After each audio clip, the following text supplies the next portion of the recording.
The clock on the microwave, a smug green digital glow against the black granite, blinked 2:30 a.m. Simone hadn't slept, not truly, in weeks. Her husband hadn't been home, and the silence from his phone had been louder than any confession. This late-night vigil wasn't a search for proof. It was the silent, cold anticipation of the inevitable, a ritual she now embraced. For months, she had meticulously logged every hour of his life in her memory, the time of his arrival, the telltale scent that clung to his expensive fabrics. It wasn't the familiar comforting aroma of sandalwood and vetiver she used to buy him from the local boutique, the one that smelled like promise and quiet evenings. No, this was the heavy, cloying scent of success mixed with strange skin and cheap desire, a scent that seemed to promise more than it could ever deliver, much like the man himself. Tonight, he didn't even try for the pretense of quiet. The silence of the high-rise condo, their 1,400-square-foot unit, bought with her savings and his debt, was shattered. Devon burst into the foyer, letting out a triumphant, alcohol-fueled sigh that sounded like a vault door slamming shut, locking her inside with his transgression. He looked impeccable, as always after one of his business dinners that actually led him into the practiced, receptive arms of Tiffany Hayes. His crisp, expensive shirt, a shade of deep sapphire blue that made his eyes sparkle, was obviously new. A purchase he had never mentioned to her. The intrusive odor of a flashy, aggressive cologne, one Simone knew had been chosen to announce his arrival, and the top 2 buttons casually undone, as if to prove to the world and to her how little he cared about domestic rules or loyalties. He was swollen with self-satisfaction, arrogant to the core. That smugness, a visible sheen on his skin, made Simone's stomach clench, not with rage, nor even with the old, familiar throb of pain. It was just sheer, physical disgust, a bitter taste of ashes in her mouth. How, she wondered, staring at the polished veneer of his tailored suit, had she ever confused this hollow man with the ambitious, if naive, young man she'd married? This Devon was a caricature, a polished salesman who regarded himself as his best, most expensive product. His eyes, slightly cloudy from the excess of scotch, but alight with a glowing, predatory sense of triumph, screamed only one thing: he was the winner. And her? She was merely his financial anchor, the dependable, dull background feature, held captive, he believed, by the co-signed mortgage. He thought that signature trapped her, proof of his accomplishment and her profound dependence. Yet, a cold, hard realization had bloomed in her soul during those sleepless nights. He wasn't the anchor. He was the heavy, festering dead weight she dragged along, and it was high time to cut the line, even if picking up the severing rope herself meant a long, difficult swim back to shore. Simone stood at the living room entrance, framed by the pale moonlight filtering through the enormous city window. Her arms were folded across her chest in her worn but warm cashmere robe, its softness a stark contrast to the rigidity of her spine. There was no accusation on her face, no tear streaks, no open anger, only a deadly, terrifying calm, a composure she had cultivated with surgical discipline over the past months. This silent, unmoving stillness was worse for him than any screaming fit, any broken vase, but he, tragically, mistook it for helplessness. He couldn't possibly grasp that she was no longer his wife, not in spirit. She was a cold-blooded observer, a meticulous witness for the prosecution gathering the final piece of evidence. 5 years, Simone thought, the silence a thick, suffocating blanket. 5 years I was a shadow, believing my quiet loyalty, my patience, my capacity for forgiveness could eventually bring him to reason. I thought the reality of our shared life would catch up to him. But he had interpreted her silence as apathetic approval and her patience as predictable weakness. He never saw her as a partner. She was just part of the expensive background, a piece of decorative furniture. The fragile flame of love had long been extinguished, replaced by the glacial resolve of justice. There was no going back now, only a path forward that led directly through the wreckage of his arrogance. Devon's greatest, most celebrated asset as a luxury real estate broker was his uncanny ability to sell, manipulate, and persuade. He had convinced himself that his own narrative, the rags to riches story he told clients, was true. But when it came to Simone, the woman he shared his bed, his debts, and his future with, he mistakenly believed those rules didn't apply. He thought she would accept him unconditionally, eternally grateful for the financial comfort he provided. He was profoundly wrong. He didn't see her at all. He only saw the reflection of his prized possession, the compliant wife he had purchased to decorate his home. He stopped right in front of her, brazen and presumptuous, not bothering to shed the aura of strange hands and strange beds. He lowered his head, a gesture so full of mockery and condescension that his usually attractive features contorted into a grimace of petty triumph. He craved a reaction, a question, tears, screaming, or broken dishes. Anything that would elevate him to the role of the tormented victim in this predictable domestic tragedy. Something that would allow him to go to work the next day in the comforting role of the misunderstood, yet desirable soul. Instead, he hit a wall of icy, unmoving silence. "What are you staring at?" His voice was intentionally loud, harsh, aimed at crushing the last vestiges of her dignity beneath his polished shoe. He leaned in, the aggressive scent of the other woman's perfume, jasmine, and expensive tobacco hitting her face like a slap. "I saw the best woman in the world tonight. You're not even close to her level.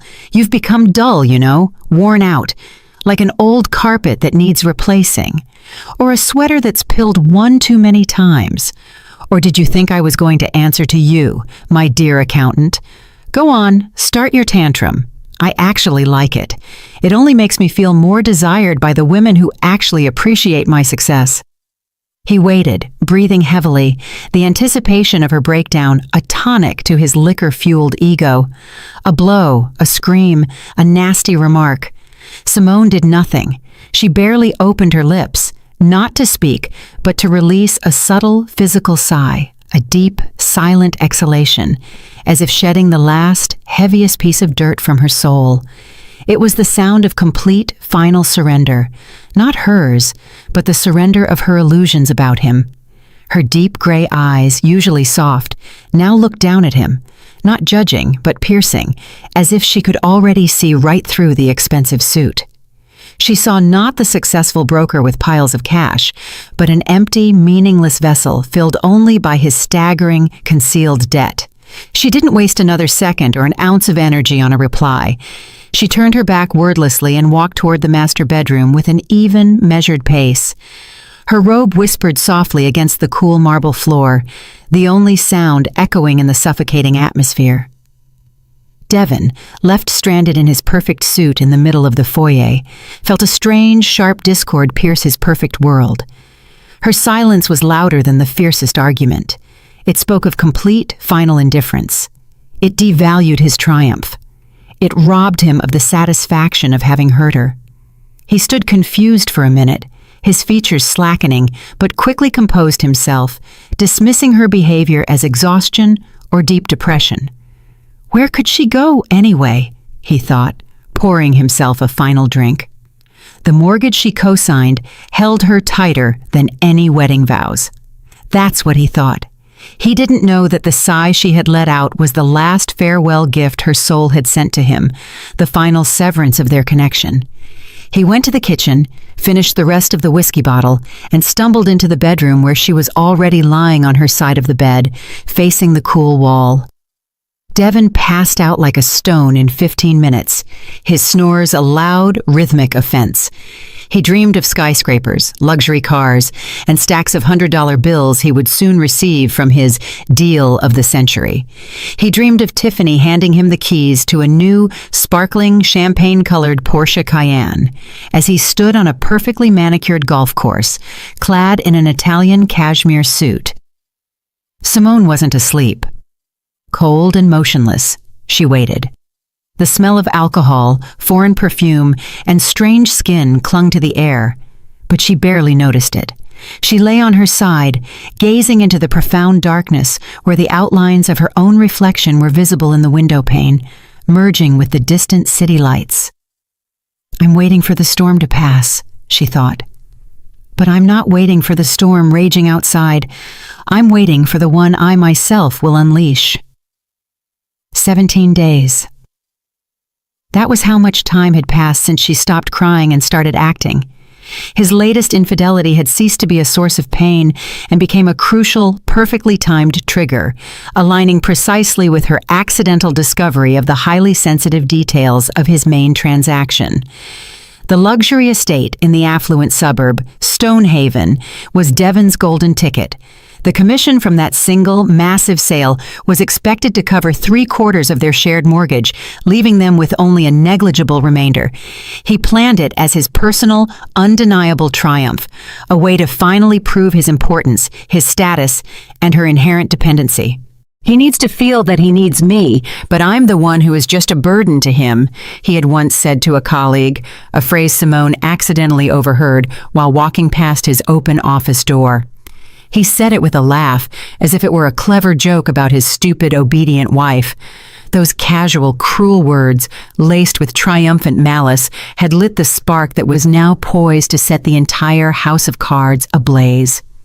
A month before that fateful night, Simone had taken a day trip to visit her mother, Aisha, who lived 2 hours outside the city, in a quiet, older neighborhood filled with sprawling yards and the sounds of cicadas. Aisha was a woman whose face bore the fine lines of resignation from past battles, but also the deep granite strength of survival. Aisha had lost her own husband, Simone's father, Richard, 20 years ago, to a similar crushing, cold-hearted infidelity. Richard had left her for his younger secretary, taking advantage of a loophole in their old divorce agreement, leaving Aisha financially destitute. That painful restart, the years of struggle to regain stability, was deeply etched into Simone's memory, a constant reminder of the cost of weakness. "My daughter, my angel," Aisha said, her voice rich and low, as she carefully clipped withered roses in the small garden that smelled intensely of lavender, wet clover, and damp earth. The scent was sharp and clean, a welcome contrast to the stuffy, sterile atmosphere of Simone's condo. Garden soil clung under her fingernails, a sign of honest, hard work and a life lived close to the ground. "You are so quiet, an unusual silence that worries me, honey. Be careful with silence, my love. It can either save your life if you use it as a shield, or utterly drown you if you hide inside it. Your father was just like Devon. He thought my tears and desperate pleas would bring him to reason. They only bored him, Simone. They only made him feel superior, confirming his choice to seek excitement elsewhere. A man who cheats doesn't need tears. He needs consequences he understands, delivered cold and clean." Simone watched the sharp, pristine gardening shears in her mother's hands. Aisha clipped the stems with a single precise snip, no wasted movement, the snick a sound of finality. "What should I do, Mama? I don't have the strength to fight anymore. I'm afraid that if I start screaming, I'll end up losing more than I gain, losing my own peace." Aisha put the shears aside, her hands rough from the soil and the sun, but her movements still graceful. She took Simone's cold, trembling hands in hers. "Fire is battle, sweetheart, and hot fire burns you before it ever reaches your enemy. You don't need hot fire that spirals out of control and leaves you exhausted. You need cold fire. That is a flame that burns slowly, is precise, and never gets distracted by emotion. Cold fire is justice, not revenge. Revenge consumes you from within and leaves you hollow. Justice frees you, Simone, and restores your God-given dignity. Find his non-emotional weak spot, darling. Find the foundation his arrogance rests on, the thing he truly worships, his status, his money, and shatter it with the coldness and logic he so despises in you. That crucial advice, the lesson of the cold fire, had changed Simone's entire strategy. She didn't need to cry. She didn't need to scream. She only needed to use logic against his blinding arrogance. She had to meticulously destroy the foundation his grandiosity rested upon, his status, his money, and his unwavering narcissistic belief that he was above all rules. Devon remained blissfully unaware of the most critical fact. The clients buying the Stonehaven estate, Marcus and Tasha Jones, were old acquaintances of Simone's. They had met her years ago when she was a star procurement manager at the large engineering firm Omni Structura. They trusted her implicitly, respecting her detail-oriented precision. It was through her, at a networking event she reluctantly attended with Devon, that they learned about the property in the first place. Devon, sensing a massive, easy commission, had simply taken the initiative, charming them into working only through him, and painted Simone as a helpful but ultimately incompetent intermediary. However, they occasionally still contacted Simone via encrypted corporate email to cross-check technical details, assuming she was fully informed of every step. They valued Simone's honest, technical approach, which stood in sharp contrast to Devon's slick, vague assurances. Simone knew the house had a critical, structural flaw that Devon was eagerly hiding to secure his massive commission, a fact she hadn't just suspected, but had confirmed.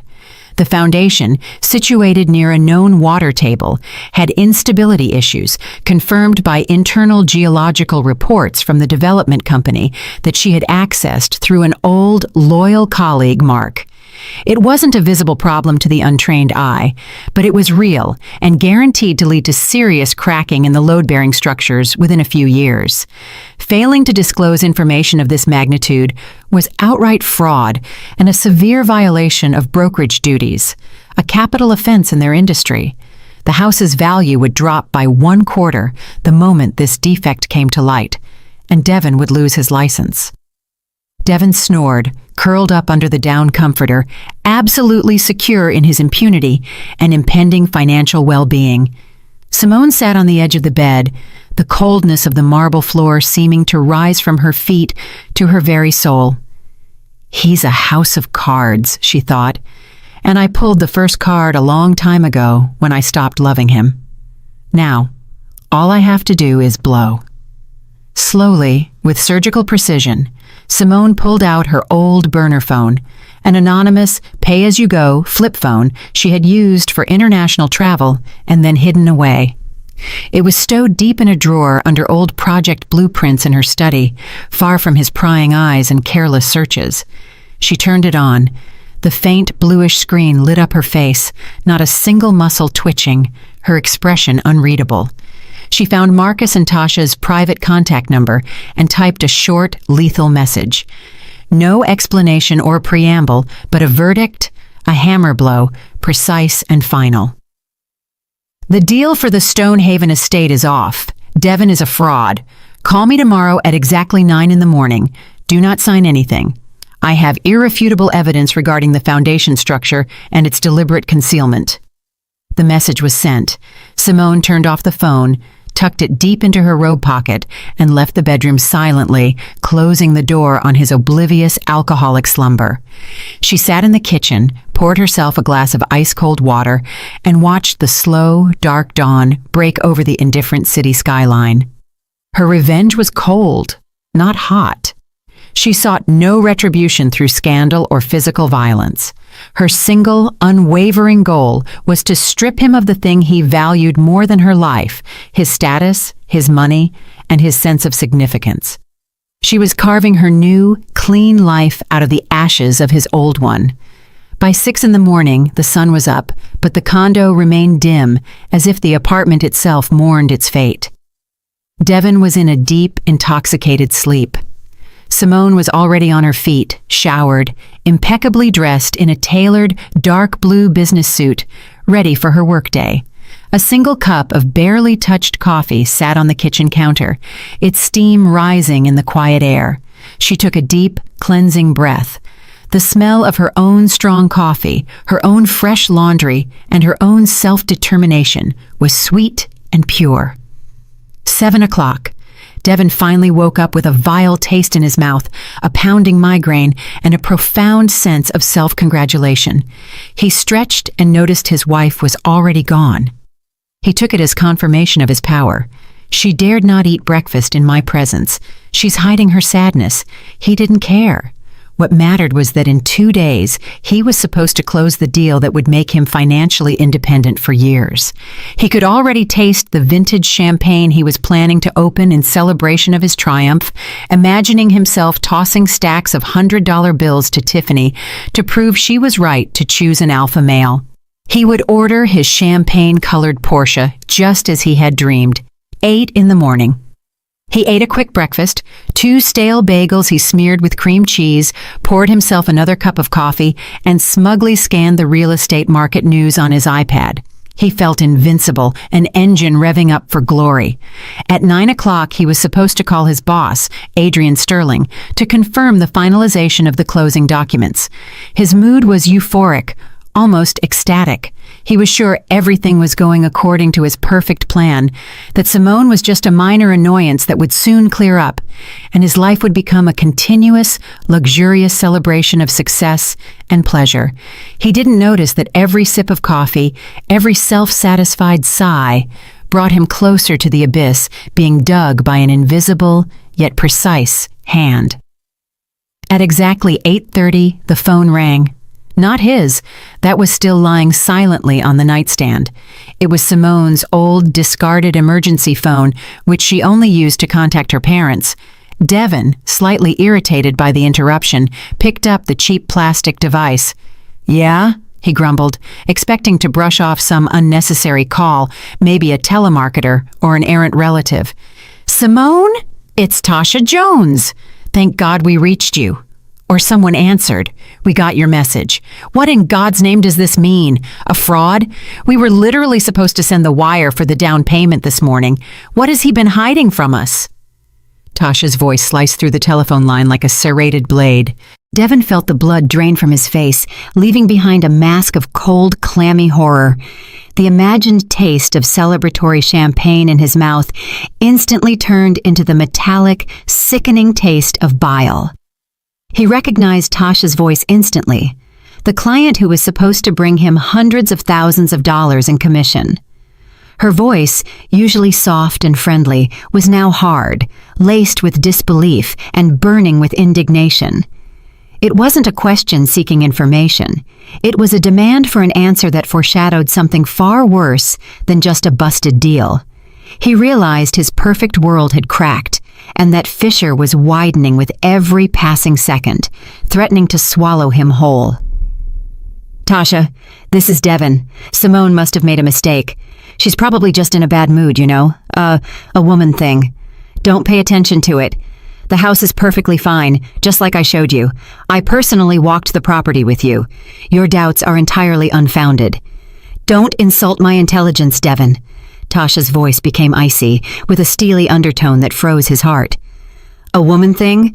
Your wife explicitly said Devin is a fraud, and she wrote that you concealed foundation issues. What kind of insane nonsense is this? Were you seriously trying to sell us a house that's going to fall apart in 2 years? We trusted you, do you understand? We chose you because we thought you were trustworthy, a colleague of Simone's, not because you offered the lowest price. Marcus is a structural engineer, Devin. He's already checked the documents Simone sent him and found crucial missing geotechnical information that confirms her tip. This is slander. This is absolute slander, he screamed, jumping up from his chair. The chair tipped over with a loud wooden crash, amplifying the panic in the quiet room. His sleepy state instantly vanished, replaced by stomach-churning, overwhelming fear. He felt cold sweat run down his back, soaking his expensive, newly laundered underwear. "They're just small cracks, Tasha. They're not critical, just cosmetic. I was going to tell you. I was just waiting for the right moment to present it to you as a negotiated discount. This is all the work of jealous competitors, I swear." "You were going to tell us after we paid the full amount? After we moved our children into a house that starts crumbling in a year with a discount? No, Devin, your "I was going to" is not good enough for us. Marcus and I are calling your boss, Adrian Sterling, right now. We've already secured everything Simone sent us. Yes, she sent us the full damning documentation. We are done with you. You can forget all commissions and any future in this industry. We will demand the refund of all down payments and compensation for emotional distress, as you recklessly endangered our family and our investment. She hung up, the sharp click deafening in the silence. Devin stood in the middle of the foyer, clinging to the phone, which was hot from Tasha's incandescent anger. He felt the ground disappearing beneath his feet, the floor tilting, his vertigo not from alcohol, but from the sheer velocity of his fall. A feverish, terrifying thought raced through his head. She knew. She planned everything. But how? He had hidden all the documents, encrypted the files. Where did she get the information about the foundation? It was impossible. She couldn't have done this. He sank to his knees, frantically trying to call Tasha again, but the voicemail came up. The subscriber has restricted incoming calls from your number. He tried Marcus. Same result. They had blocked him completely. They believed Simone, not him. His perfect plan disintegrated into dust, and he felt helpless, like a pathetic insect under glass, just waiting for the crushing finger to descend. He threw the phone onto the plush sofa and tore frantically at his perfectly styled hair. His golden ticket, his triumph, had turned to ash with one short text message. He should have known that her recent, unnerving silence wasn't a sign of submission, but the absolute, crushing calm before the storm. Her eyes, in which he had seen only indifference, were in reality the eyes of a judge passing sentence. She wasn't just a wife. She was his executioner, and he himself had carelessly handed her the axe by underestimating her quiet competence. Before he could gather his shattered thoughts, his own phone exploded with a call. Adrian Sterling. The name flashed red on the screen, like a critical warning light on a failing machine. Devin swallowed, his throat instantly dry, his mouth tasting of old whiskey, fear, and now the sharp tang of failure. Devin, have you completely lost your goddamn mind? What the hell have you done? His boss's voice wasn't just loud. It was drenched in a scorching professional rage that could melt concrete and reputation alike. Marcus Jones just called me. He said you tried to sell them a house with a compromised foundation and deliberately concealed information about the load-bearing supports. He said he has proof, Devin. Photos, expert reports. Your wife gave them to him, didn't she? The Joneses were her contacts, and you used and betrayed them. I'm going to have FINRA investigators here if they decide to sue, which they've already threatened. Do you understand what this means? This is a felony, Devin, a capital offense that jeopardizes our brokerage licenses, all of our licenses. Adrian, it's just minor flaws. It's all a lie. I wasn't trying to hide anything. I beg you, Adrian, give me a chance. Devin clung to the last, desperate strand of hope, his voice pleading, almost a childish whimper. You were going to steal people's money, Devin, knowing their massive investment would be worthless within a year. Minor flaws? They sent me the documents, screenshots of your internal notes. Listen to me. Screenshots detailing your entire manipulation. Who gave you this information? I don't know how you did it, but you have compromised our entire firm. We are facing massive reputational and financial losses because of your greed. Do you know what this one deal has cost us? Not just your percentage, you fool, but the reputation of our entire office. We worked for 2 years to reach this level, to gain the trust of the Joneses and other high net worth clients. We were just starting to secure exclusive development contracts.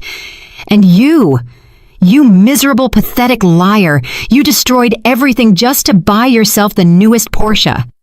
Devin tried to speak, to offer some pathetic excuse, but the words caught in his throat, suffocated by terror. He could hear his own heart pounding madly in his ears, a frantic drum against the silence. He felt like he was drowning in the accusation, as if the air was being cut off from his lungs. He recognized that Adrian Sterling wasn't just angry. He was panicked about the possible catastrophic consequences for himself and the company. and that paralyzing fear made him especially cruel, because he desperately needed a high-profile scapegoat to sacrifice.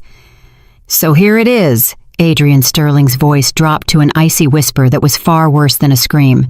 "You can throw away your office key. It won't work anyway. Your work computer is being locked down as we speak. You are fired, Devon. Fired with dishonorable discharge and a reference so toxic it will serve as a warning.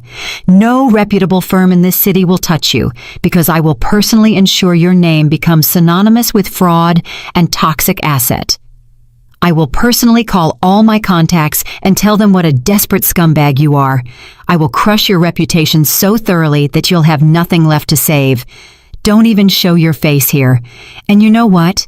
If Marcus and Tasha sue, and they absolutely will, I'll be happy to hand over all the information about you, all your dirty secrets, every single email. Get lost. Now." A dial tone. A long, drawn-out dial tone that sounded like the final chord of his ruined life. It wasn't just the end of his job. It was the abrupt end of everything he knew, everything he was proud of, everything he had built his future on. His entire foundation, built on lies and arrogance, was collapsing. He slumped onto the sofa, gasping for breath, the room spinning around him. He had lost. He had lost everything. His golden ticket, his status, his reputation, his very identity. And all because of Simone, his quiet, obedient, mortgage-laden wife. He stared at his expensive phone as if it were the death sentence she had delivered without a single word. At that precise, devastating moment, as if by some devilish, choreographed plan, a notification popped up on his phone. A brief alert that served as the final, brutal nail in his coffin. It was from the bank's legal division. "Dear co-borrower Devon V. Vance, you are hereby notified of the receipt of an application from the second co-borrower, Simone P. Rhodes, regarding the restructuring of the mortgage loan and the division of marital assets. Please report to the bank branch to review the details of the claim and discuss the next steps for executing this application and the consequences of your inaction. We expect your visit within 3 business days. Otherwise, the case will be handed over to the court for forced division, prioritizing the financially stable co-borrower." Simone. She hadn't just torpedoed the deal, she had hit him at his most vulnerable point. His finances, his home, his illusory sense of security. Asset division. She was taking her legally entitled 50%, plus potentially more due to his documented fraud, leaving him with mounting debt and emptied accounts. His quiet, obedient wife, the one he dismissed as merely an accountant, was stripping him of everything he considered his property, doing it with the cold, unfeeling precision of a master strategist. This wasn't just a separation. It was a complete, methodical annihilation, executed with the terrifying efficiency of an engineer who had calculated every weak point in the structure. Devon frantically grabbed his phone and called Tiffany. She was the best woman in the world, the trophy he had humiliated Simone over. She was his comfort, his youthful escape, young, beautiful, working at a big advertising agency. She valued him for his success, his expensive gifts, and his aggressive generosity. Now, he needed her support, her sympathy, her consoling touch to somehow restore his broken, collapsing world. He imagined her embracing him, her soft voice telling him everything would be fine, that she believed in his talent. How utterly wrong he was. "Hello, Tiffany?" His voice trembled visibly. He struggled desperately to maintain an appearance of self-respect, trying to sound confident, but the desperate tremor in his vocal cords betrayed his utter devastation. "Oh, Dev. Hey, why so early?" Her voice was sleepy but content, almost bored, as if he had woken her after a very pleasant night that she wished was still going. He imagined her lying in her expensive designer bed, waiting for him, but that waiting had nothing to do with him now. "Tiffany, I need to talk to you. This is very serious. I just got fired, and the asset division has officially begun. My wife. She's absolutely destroying me, understand? She set it all up. She's a traitor, a vengeful mouse. Fired? The echo of his voice was hollow in the receiver, followed by a telling pause. A pause that contained the complete calculation of his new, vastly diminished worth. The pause was long, uncomfortable, and then a tone of something very similar to slight annoyance, perhaps even disgust, crept into her voice. What do you mean, fired? How? You were just about to close the deal of the century. I just told you yesterday how great you are, how successful. You said you'd be one of the richest brokers in the city tomorrow. What were you telling me about a new Porsche? Yeah, but I was set up. My wife, she ruined everything. She destroyed me. She's a plain, bitter mouse. You know what she was like. She was just jealous. Tiffany, I need you with me now. I'm coming over. We'll talk. I'll explain everything. I need a place to stay until I find a new job. You know I bounce back quickly. I'm talented. I'm a sales genius. I just need a small break, a month maybe, and everything will be fine, I swear. His voice now sounded pleading, shattered, desperate. Stay at my place? Devin, you know my apartment isn't huge, and honestly, this is kind of ridiculous. You yourself said you were a business shark, untouchable, and now some wife set you up? That sounds like a weak excuse. You probably screwed up the documentation yourself, didn't you? What does all this sudden legal trouble have to do with me and my apartment? Her voice grew sharper, impatient, devoid of any past affection. I don't need my sophisticated neighbors seeing me with someone who's fleeing from court and a soon-to-be ex-wife. This is all so petty, so low-stakes drama. You remember, I always said I value stability, and right now, Devin, you seem to have absolutely none. You're a liability. Tiffany, but I bought you so many things. Remember that watch? The one I got you in Paris? I paid for your luxury trip to the Caribbean. We had a future. You said you loved me. He pleaded for her to save him, clinging to the false currency of their past exchanges. Look, Devin, let's be honest, shall we? Her voice was hard, stripped of yesterday's flirtation and every hint of sympathy. He heard her adjusting her pillow, a clear, unmistakable sign she was tired of the entire messy conversation. Your gifts were part of our arrangement. You're a successful man. I'm a beautiful woman. You give me comfort and attention, and I give you company. It was transactional, Devin, if you want to call it that. I made you feel special as long as you could afford to buy special things. And who are you now? Unemployed, facing court, potentially homeless, and, judging by your hysterical voice, a mess. What am I supposed to do with you? I don't need your problems, Devin, neither legal nor financial. You know this isn't about love, it's about comfort and status. I certainly won't turn my stylish apartment into a homeless shelter for a man who failed. You lost your status, Devin, and without status, I'm simply not interested in you. Don't call me again, please. It was nice while it lasted. Another dial tone, this time a stab in the back that pierced his soul deeper than Simone's cold revenge. The woman he had bragged about to Simone, the one he had chosen over his marriage, dropped him like a broken, worthless toy the very instant she found out he was no longer successful. She didn't even pretend to care, not the slightest sympathy, not a shadow of regret, just a cold, calculated, pragmatic rejection. His worth to her was directly linked to his wallet and his projected success. And that wallet was now empty, and his success a smoking crater. He was an emptiness wrapped in an expensive suit. And now, the suit itself felt suffocating. He realized that Tiffany had just been another, younger, more expensive version of his own profound greed. Devin didn't immediately grasp the full, horrifying extent of the catastrophe.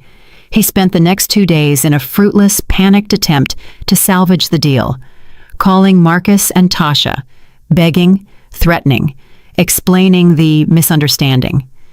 He tried repeatedly to call Adrian Sterling to beg for forgiveness, but the boss didn't even pick up, responding only through his secretary with a dry official message. The termination is final. All questions go to the legal department. Do not contact Mr. Sterling again. No chances. No loopholes. No mercy. The door to his old life was slammed shut, completely and irrevocably.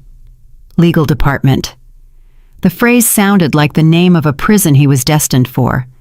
He understood that his career in luxury real estate was utterly over, but the worst was yet to come. He had to go to the bank to review Simone's claim. He walked toward the bank's downtown office as if to an execution, realizing with every minute the crushing inevitability of his defeat. The air in the city felt heavy and judgmental, the expensive suits walking past him seeming to sneer at his own rapidly crumbling facade. In the small, stuffy, windowless office, Simone's lawyer, Mr. Charles Avery, waited for him, a slender, gray-haired man in a perfectly pressed charcoal suit with cold, penetrating eyes that seemed to analyze Devon's desperation. The lawyer did not stand up or offer a handshake, merely gesturing toward a hard wooden chair, signaling that ceremonies and personal warmth were unnecessary here.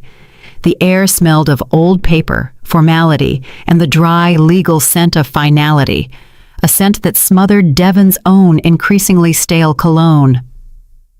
"Devon Vance, you have reviewed the notification," Mr. Avery stated, his voice flat, professional, and entirely without emotion. "Your wife, Simone Rhodes, is acting strictly within family and civil law. Mortgage restructuring, sale of the condo, division of funds, 50-50, as she is entitled. As an unemployed person without confirmed income and with evidence of potential financial fraud now on record, you cannot assert sole claim to the mortgaged property. This is not a whim, Mr. Vance. It is the law. A very simple, very cold law." But I'll find a job," Devon stammered, feeling utterly pathetic, like a boy being scolded at school for cheating on a test. "I'll pay off the loan. I'll cover everything. This is our home. My home. I bought it." "That is entirely irrelevant to this matter," Mr. Avery replied, without lifting his eyes from the papers, tapping them with a pencil. He spoke evenly, like a machine, without a single inflection of sympathy. "Simone Rhodes has submitted comprehensive documents confirming that, unlike you, she is currently employed as a procurement director and has preliminary bank pre-approval for a new personal loan after paying off the old one. Furthermore, she correctly pointed out that your termination was the direct result of fraudulent actions, which is highly detrimental to your creditworthiness and your right to manage the asset. Therefore, you have virtually no chance of keeping the condo. The unit will be sold within the month and the proceeds divided. You must pack your belongings and vacate the premises, and it is strongly advisable to do so without further incident. Simone wants nothing but peace, finality, and justice." "She's taking revenge on me?" Devon burst out, almost weeping with despair, leaning forward in the hard chair. "She just wants to destroy me. She's bitter and jealous because Tiffany left me too." Mr. Avery looked up finally, his eyes locking onto Devon's. There was no emotion in them, only deep professional coldness, a man viewing an unpleasant but necessary stage of his work. "This is not revenge, Mr. Vance. This is a legal measure aimed at protecting her financial well-being from your profound irresponsibility, from your reckless actions that led to the loss of her share of the property and created potential catastrophic financial risk for her. If you have a formal counterclaim or a proposal, submit them in writing to my secretary. Otherwise, sign the acknowledgement of receipt and do not waste our time. We do not have the resources for it." Devon left the bank feeling utterly empty, hollowed out. Not only was his home taken, his very future was snatched away. The mortgage he viewed as his instrument of control had turned into a suffocating noose around his own neck. He was trapped, cornered, and there was no way out, no one left to call. He began frantically looking for work. He updated his resume, polishing the lies until they gleamed, but his phone remained deafeningly silent. He called old colleagues, but they replied with rehearsed excuses, that there was a crisis, no open positions, or they simply didn't pick up, ignoring his desperate successive calls. The few who answered spoke the words that became his constant mantra: "Adrian Sterling already warned everyone," or "We understand, but we don't want to ruin our firm's reputation." No one, absolutely no one, wanted to be associated with a man Adrian Sterling himself had labeled a fraud and a toxic asset.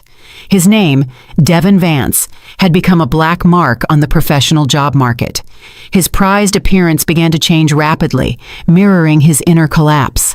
He stopped shaving regularly. He wore the same shirt, its fine fabric now permanently crumpled, smelling faintly of sweat, fear, and hopelessness. The little cash he had left was dwindling, not enough for decent food. He ate cheap, chemical-laced microwave meals and instant noodles. His self-esteem, which had fed ravenously on expensive restaurants and Tiffany's superficial flattery, collapsed into nothing. He no longer saw the successful business shark in the mirror. He saw a pathetic, frightened man with hollow cheeks, stubble, and faded, terrified eyes. He began to fear his own reflection, the face of his failure. Meanwhile, Simone was methodically building her new, unshakable life. Everything had been planned, executed with the cold precision of a Swiss watch, long before Devin stumbled in drunk that fateful morning. As an experienced procurement manager, she had always been adept at working with complex information, assessing risks, and calculating moves 10 steps in advance. Her revenge wasn't an emotional outburst, but a cold-blooded, precise, long-term operation of self-rescue. 2 months prior, she had met with her former boss at Omnistructura, Mr. Henderson, an old-school man who valued her above all for her precision, integrity, and analytical skills. He had offered her a significant promotion to supply chain director, a dream role, but she had wisely waited. She explained her situation without unnecessary, emotional detail, but clearly stating that she wanted to avoid any financial or reputational risks for the company. Mr. Henderson, I will accept, but on the condition that I enter the role already divorced and completely free of my previous obligations, she told him, her voice level and professional. My personal problems must not become a liability for you or create risks for the firm, and I need you to provide me with a clean, confident reference for the bank confirming my stability and potential. He agreed without a moment's hesitation, impressed by her foresight and caution. He knew the value of good employees, especially those capable of acting so coolly and deliberately in complex, high-stakes situations. She got the role, which not only gave her a substantial raise, but also a financial stability that played a decisive, crushing role in court. She wasn't just staying afloat. She was climbing a new, clean ladder. Every step was thought out. She consulted lawyers in advance, learned all the nuances of marital law, and meticulously prepared every piece of evidence. She didn't want to scream. She wanted to destroy the very reason he thought he was above her, to pull the financial foundation out from under his grotesquely inflated ego. She knew that for Devin, the public, irreversible loss of money, status, and reputation would be far worse than any physical violence or emotional breakdown. Her inner monologue was calm, clear, and focused, like the undisturbed surface of a lake on a windless day. I feel no hatred, she resolved. Hatred is a fire that burns you from the inside and makes you the same as the one you hate. I feel justice. He took 5 years of my life, my dignity, and my right to happiness. He placed himself above me because his suit was more expensive and I had the mortgage. He thought I was weak and dependent. Now, he has neither the suit nor the money, and he's finding out what true dependency and real fear feel like. He chose this path himself, and I'm starting from scratch. But it's my scratch, clean, without his lying smell, without his betrayal. It's the foundation for my own, real, successful life. She didn't avoid him. She simply distanced herself completely.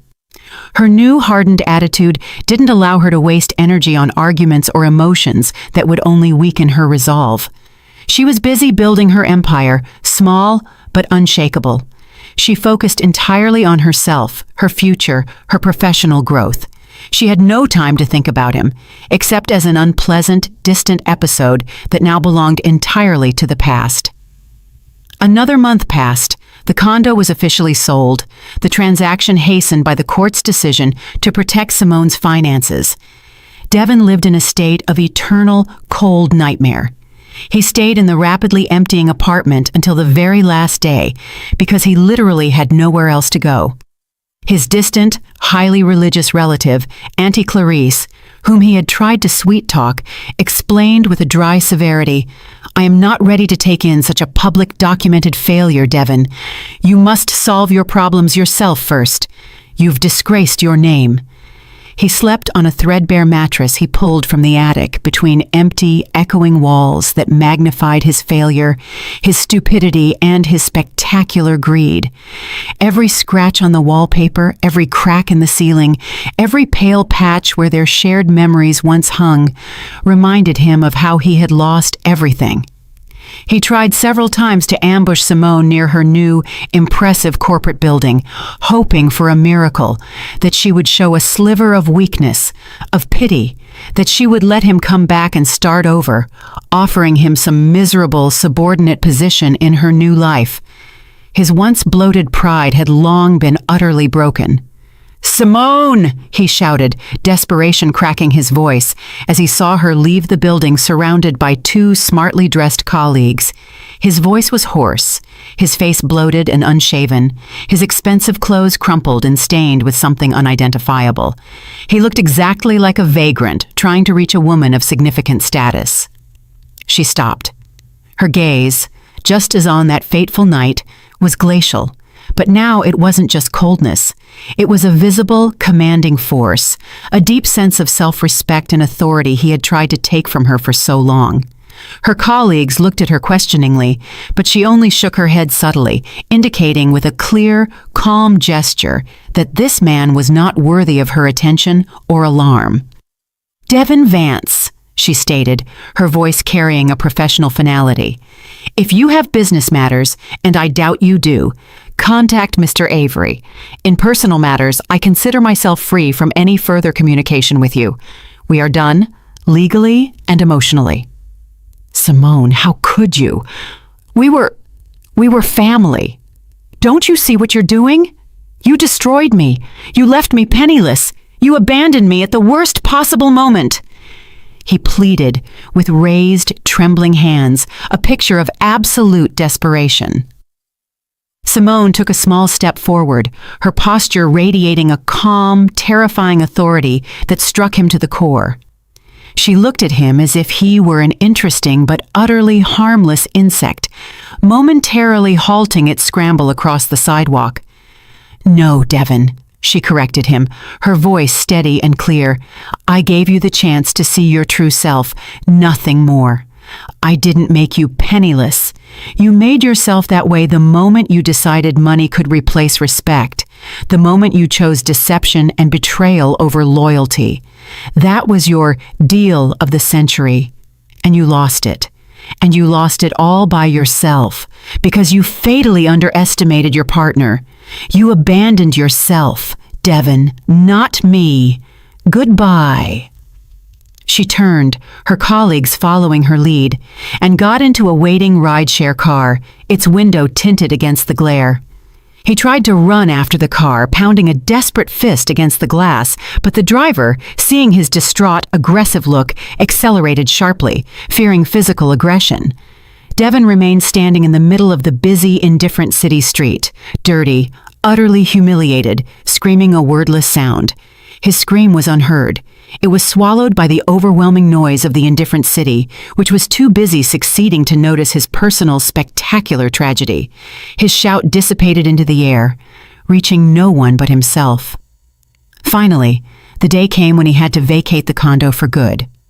His distant relative, Auntie Clarice, had finally relented, but on the strict, humiliating condition that he paid for his stay by cleaning, cooking, and doing small repairs, tasks for which the former high-rolling broker was entirely unsuited.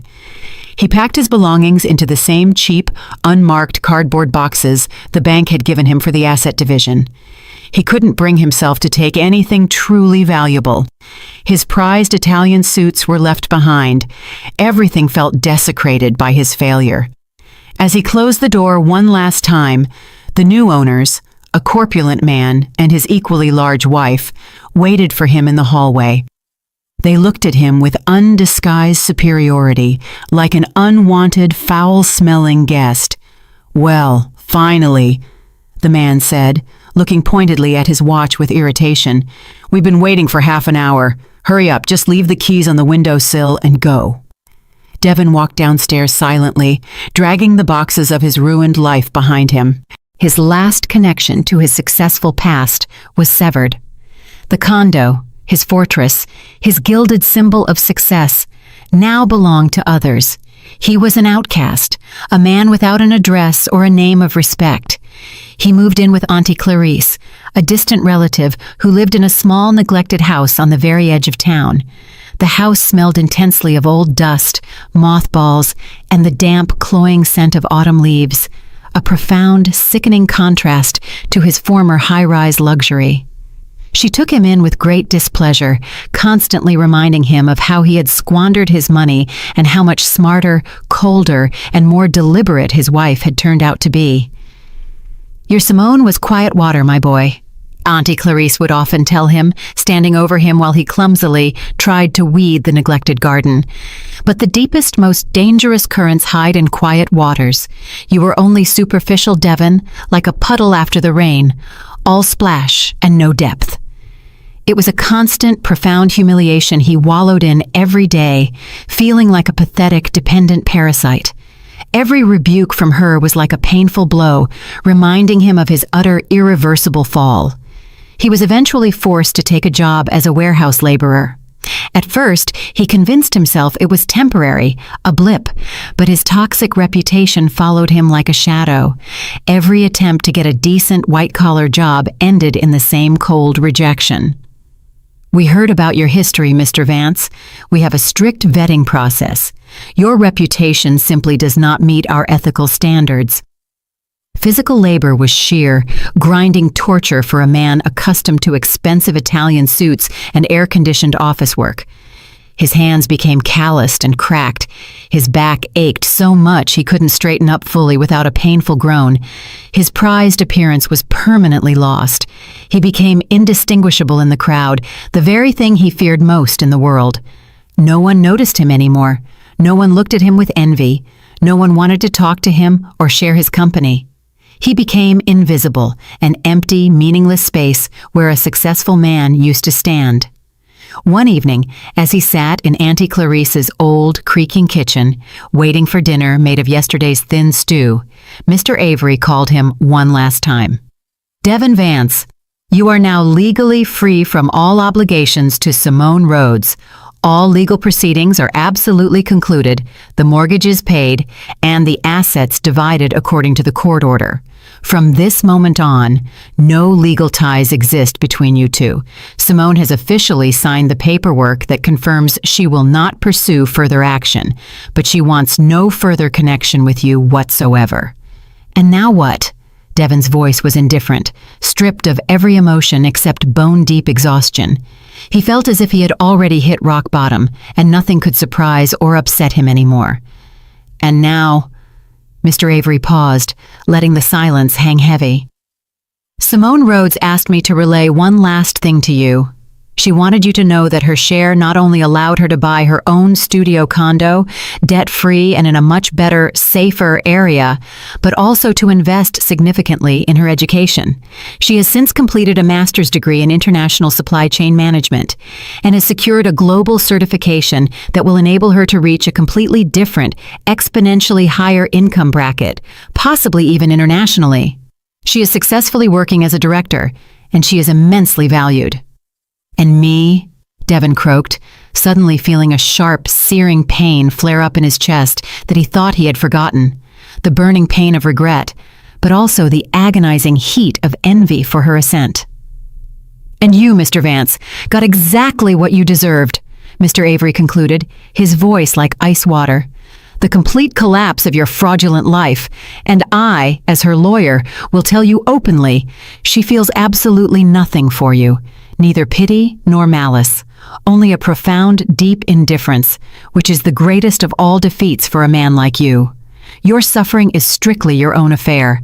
She is free, secure, and genuinely happy. And she also relayed that thanks to this terrible experience, she understood that dignity, integrity, and self-respect are far more valuable and lasting than fleeting pleasures and flashy, disposable luxury, which she also, in her own words, wishes you the painful opportunity to learn. Remember that sometimes losing everything is the only way to find out who you truly are, under all the veneers. Devon slammed the phone onto the worn kitchen table. Auntie Clarice, who walked in carrying a plate of watery stew, didn't even flinch at the sound. Simone hadn't just destroyed him. She had done it without leaving him a single chance for sympathy or a shred of human connection. She had defeated him with cold dignity and legal precision, while he fell in spectacular drunken humiliation. He looked at his hands, rough, dirty, smelling of the warehouse and cheap sweat, and then he was utterly, soul-deeply humiliated. Humiliated that his plain mouse had not only escaped his trap, but had spectacularly succeeded, using his own despised weapons, cold calculation, and the meticulous collection of information. He hadn't just lost money, he had lost his very conviction that he was the best, the alpha male. His world had collapsed, leaving him alone in the ruins of his ambitions, dragging heavy boxes and forever dreaming of returning to the luxurious condo he himself had disgraced and lost. That was his true reckoning. He was cast down from the dizzying heights of his self-importance and shattered on hard, unforgiving reality. And Simone watched him from the balcony of her new, bright, free life, a life built on her own integrity. This was only the beginning of his long, painful journey to rock bottom, where he was finally forced to learn the actual price of every single betrayal and perhaps one day understand the true, liberating power of the cold fire of justice. Now, it was time for him to clean up his own profoundly damaged garden.